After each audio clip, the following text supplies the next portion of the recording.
Guys, what's going on? Summer Del Piso back once again with yet another video. We are here in Luna Park. I love this face because it's the face that outwardly shows an emotion, but inside there's always a cause. Remember, energy is the basis of all emotions. What's the energy fueling that? We're gonna answer that in another video. Today, we're gonna do another Twilight Zone show episode analysis. This is one of my favorite episodes as well. Name of the episode is called Eye of the Beholder. Very, very powerful episode and has a lot to do with how human beings, individuals of this place sort of think, right? And how they base their decisions on doing things, you know, sort of fitting into the world, discarding sort of inner dreams and whatnot, all that stuff. Like, comment, subscribe, let's get right into it. So we're obviously, like we done with the other Twilight Zone episode analyses, we have to give you guys a synopsis of what the Eye of the Beholder actually was about. It was a very, very good episode, like I said in the beginning. Let's begin. The episode is sort of shrouded in mystery, as with a lot of Twilight Zone episodes, which is really, really good. We begin with the voice of some man. We can't see the man's face, but we see like some sort of gloves on this character. We can assume that he is a doctor. And there's a woman that has her face completely wrapped up, sitting down on some seat. I think she's post-operation by this doctor. The doctor says, "Don't worry, we are going to get you beautiful." The woman says, "Please, I am so tired of being so ugly in this world. I just want something to change with my situation." We're carrying on with the episode. We can't see the woman's face because the woman's face is wrapped in bandages. We can't see the doctor's face. We don't know. Everything is just shrouded in mystery. We're just hearing this very, very stern male voice. We're hearing this very, very soft, pleading feminine voice as well from the woman. We also do not see any of the other characters in this episode at all, right? It's just, we just have this dialogue persisting between the two, the man and the woman.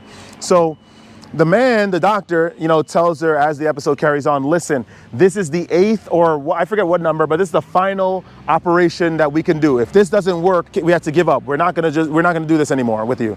And so she says, "This is why it has to be perfect. I can't be ugly anymore. I have to join the society of beautiful people." This is why I like Rod Serling's, first of all, Rod Serling's monologue for the beginning and the ending of all the episodes past season 2 were all genius. They were all written very, very succinctly, and they were written with words that encompass a whole bunch of emotions for the episode, for the episodes in question. The thing is, in addition to his stellar monologue writing, this dude was also very good at writing scripts. The script for this episode was so genius, right? We're just as viewers, we're trying to understand why the heck is the woman that is getting, surgery on her and the doctor why can't we see their faces? What the heck is going on? Where are the other characters? Let's do a little fast forward. We're gonna do a quick synopsis. For a 5-minute portion of the video of the episode, the woman is getting her bandages removed. Slowly but surely. Of course, Rod Serling inserted that just to add suspense. At the end of the 5 minutes, the bandages are completely removed. The doctor has, the camera shoots this wonderful scene of the doctor dropping his scalpel, I think these really sharp medical scissors, and he says, no change at all. The camera then pans, and then we see this woman's face as a regular human face. She was doing surgery 8 times to try to get rid of that face, as the viewers have sort of deduced from the episode. So if she believed that she wasn't beautiful, right, and she needed to do the surgery to fit into the standards of this society in the Twilight Zone episode, then who the hell does a doctor look like? The camera pans up, and then we see these pig-faced, weird humanoid beings.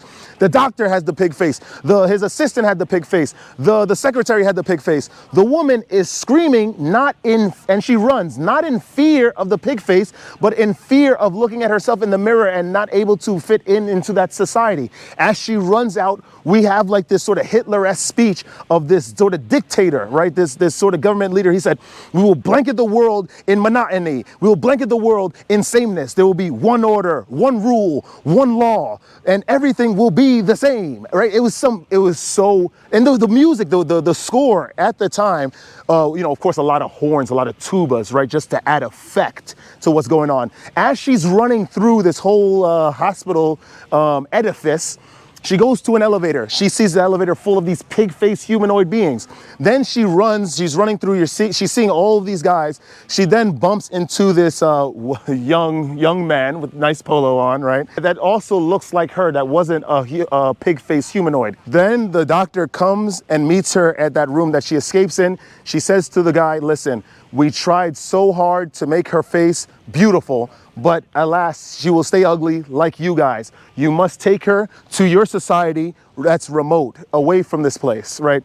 And then that's how the episode ends. Of course, with after one of Rod Serling's chilling ending monologues, basically succinctly summarizing the reasons behind human existence. We try to fit in, but despite whatever natural gifts we have, and despite how horrible and how sort of objectively grotesque the world is around us. That's the end of that episode. So of course now we got to relate it to life, right? What do I think about this episode, right? So I think honestly that this episode was a very beautiful bat signal, right, to the individuals that watched the episode in the 60s, right, of how people sort of do whatever they can, even at the expense of their personal dreams, even at the expense of their emotions, to try to fit in with society. You see, society tells us that we have to, look, we got to bring this up. We always bring it in. We always get deep. Society tells us that we have to get married. As men, we have to express masculinity a certain way. We got to walk around super strong and we got to have all these chains. We have to consistently try to exploit the individuals underneath us that don't really know much instead of trying to bring them up. That's masculinity. Femininity, of course, in this world is you have to be a mother. You have to give birth. You have to bring souls outside of the ether, then trap them here within the cycle of karma to have them inevitably sin, because most people will sin naturally, right?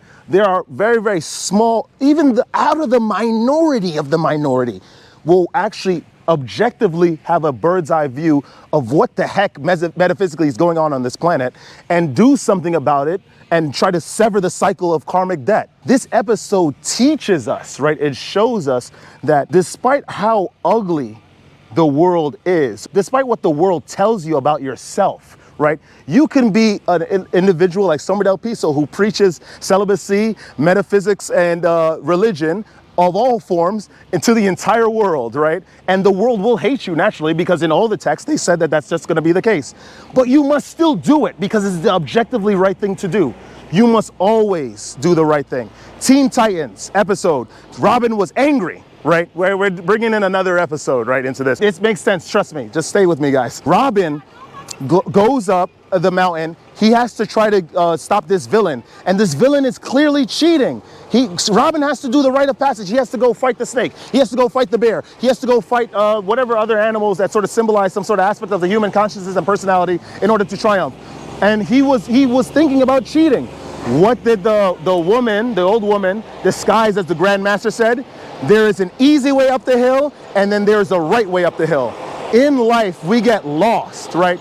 The people of this world are going to tell us, do this, right? Exploit this guy, right? Take advantage of those people. Try to take what you can from them, instead of trying to preach the wonderful mantra of ultimate compassion and uplifting of all souls. This world is not about a zero-sum game. I think Rod Serling, this wise acolyte of just teaching in general, just knows everything. He put all of his life lessons into the episodes of the Twilight Zone. In this particular episode, Eye of the Beholder, he was teaching us a lot of things, not only about the nature of of how we interact as human beings, but ultimately for the people that have the ears to hear and the eyes to see, that you do not need to follow the ways of the world. Okay, you happen to be someone from India, right? And most people in the environment that you currently reside in perceive Indians to act a certain way. You don't need to be that way. You can do whatever you want. You don't have to abide by the rules of this system. Ultimately, this is what Rod Serling was teaching us. The world is very, very good at telling you exactly who you are, or who you need to be, or who you should be. Only you know what you need to be, right? There is an existence. There are two parallel paths for you guys. There's the path, right, where you sort of succumb to the things of the world. The path that Jesus eschews, the path that Krishna hates and abhors, the path that Zoroaster absolutely dislikes. You can just succumb to the world. Do what they tell you, right? You have to act your age. Or you can ascend. Be celibate men. Be on semen retention, understand metaphysics, understand the true direction and the flow of the objective reality. And then you are going to take the higher path. And then, of course, you become that medium of the divine and then the world, bringing creativity, creating the world that will show other individuals that are part of the community, that are part of the world, how to act. Be on top, be ascended, and be completely objectively moral. And that is all I have to say to you guys today about this Twilight Zone episode analysis. If you guys like that content, like, comment, subscribe, share the video with some peers. As always, I love Rod Serling, right? I am a big fan of his work because this guy was just genius. I don't care what kind of background he had. What matters is that he is an incredibly powerful literary powerhouse. He was. And he showed us a lot of what we need to do in these various episodes of the Twilight Zone. So I'm going to continue preaching about, you know, the things that I usually preach about on the channel, as you guys know.